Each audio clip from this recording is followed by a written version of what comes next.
Sampurasun, Wilujeng tepang dina channel pengajaran bahasa Sunda. Dina ieu video bakal dipedar ngeunaan materi guguritan. Penasaran? Urang prung wae.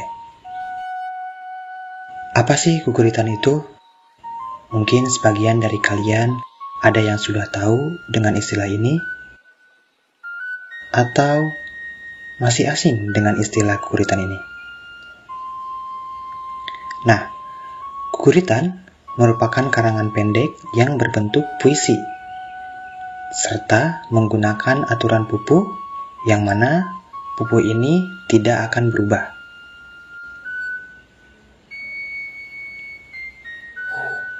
Dalam mengarang guguritan, tentunya harus menggunakan pupuh sebagai dasarnya. Pupuh dalam guguritan banyak jenisnya, yaitu kinanti, sinom, asmarandana, dangdang gula, mijil, pangkur, durma, gurisa, gambuh, ladrang, lambang, maskumambang, balakbak, magatru, pucung, wirangrong, dan jurudemu. Pupuh dikelompokkan ke dalam dua bagian, yaitu pupuh sekar ageng. Jenis pupuhnya yaitu adalah pupuh kinanti, pupuh sinom, pupuh asmarandana, dan pupuh dangdang gula, atau biasa disingkat dengan pupuh KSAD. Yang kedua yaitu pupuh sekar alit. Jenisnya ada 13. Yang pertama yaitu pupuh mijil, pangkur, durma, gurisa, gambuh, ladrang, lambang, maskumambang, balakbak, magatru, pucung, wirangrong, dan jurudemu. Sifat-sifat dalam pupuh berbeda-beda. Pupuh kinanti mempunyai watak atau sifat prihatin, harapan nganti-nganti. Pupuh sinom mempunyai sifat rasa gumbira, senang, tur nasehat. Asmarandana yaitu silih asih jeung nasehat. Dangdang gula kabungah jeung kaagungan. Mijil rasa sedih, tiiseun atau cilaka. Pangkur mempunyai sifat rasa ambek, tatahar gelut, atau rek perang. Pupuh durma rasa ambek, pasea, gelut, jeung perang. Gurisa laku tambah kesel jeung pangangguran. Gambuh kalakuan anu tambuh laku, samar pola jeung bingung. Pupuh ladrang mempunyai sifat pikasirieun atau banyol. Lambang juga sama, mempunyai watak atau sifat pikasirieun atau banyol. Maskumambang kaprihatinan atau pinalangsaeun. Balakbak pikasirieun atau pikalucueun. Magatru rasa prihatin jeung pikasirieun. Pucung piwuruk, wawaran, atau kakaget. Pupuh wirangrong mempunyai sifat rasa era, wirang, apes, jeung rugi. Sedangkan jurudemu rasa kaduhung atau hanjakal.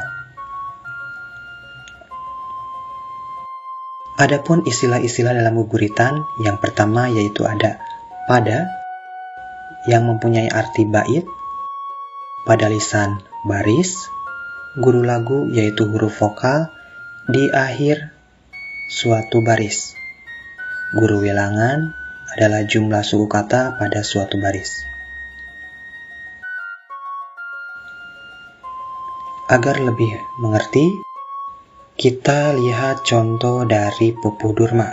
Pupuh durma dalam satu pada atau satu bait terdiri atas 7 pada lisan atau 7 baris. Baris pertama mempunyai guru lagu dan guru wilangan 12A. 12 diambil dari na, kri, u, rang, ka, te, lah, in, do, ne, si, a. Jumlahnya ada 12 suku kata. Sedangkan untuk guru lagu, yaitu diambil dari vokal terakhir, yaitu A. Untuk baris kedua terdiri atas 7i, di, rik, sa, tur, di, ja, ring, serta guru lagunya yaitu adalah i. Baris ketiga yaitu 7a, 7 suku kata dari su, mi, rat, ko, ma, ra, na. Sedangkan guru lagunya yaitu adalah a. Baris keempat yaitu terdiri atas 7 suku kata ber, kah, na, pan, ca, si, la. Dan guru lagunya adalah a. Baris kelima yaitu 8 suku kata atau 8 guru wilangan, yaitu a, geman, si, ning, nagri, dengan guru lagu i. Baris keenam yaitu 5 guru wilangan, yaitu yu, sa, u, yu, nan, dengan guru lagu a. Baris ketujuh terdiri atas 7 suku kata, yaitu nga, wa, ngun, le, ma, cai, dengan guru lagu adalah i.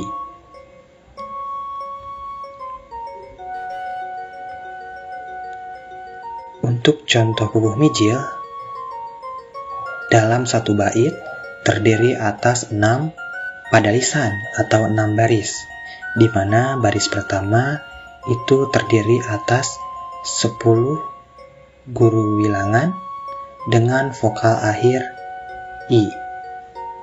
Sedangkan untuk baris kedua yaitu mempunyai guru wilangan 6 dengan vokal o.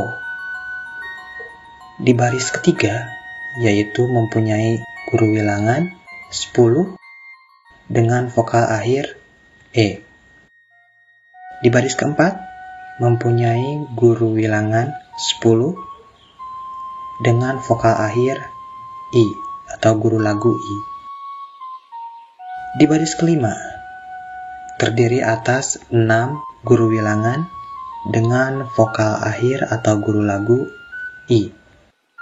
Dan yang terakhir yaitu baris ke-6 dengan guru wilangan 6 dengan guru lagu u. Kanggo materi urang cekapkeun deui ka dieu. Apabila ada yang ingin ditanyakan, tinggalkan di kolom komentar atau kana kontak ieu channel. Hatur nuhun, tepang deui dina video salajengna. Sampurasun.